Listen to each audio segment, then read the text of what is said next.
এই বাজি পোড়ানো এবং বাজি পোড়ানোর পরে আমাদের খেলা শুরু করবো আমরা। তাই এটা প্রত্যেক বছরের ন্যায় এইবারও আমরা এইভাবে খেলাটাকে শুরু করতে চাই। এটা একটা মুহূর্ত, কারণ আমরা প্রত্যেক বছর যেভাবে খেলাটা স্টার্ট করি সেই করেছি। পুরোপুরি আমাদের একটা নতুন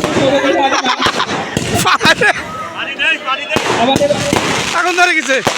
প্রত্যেক দর্শকদের উদ্দেশ্যে বলছি, আপনারা ব্যাপারটাকে শুধু এনজয় করলেই হবে না, আপনারা একটু হাততালি দিয়ে আরো বেশি উৎসাহিত করবেন, যাতে পরের বছর আমরা এর চেয়ে বড় অনুষ্ঠানটা করতে পারি।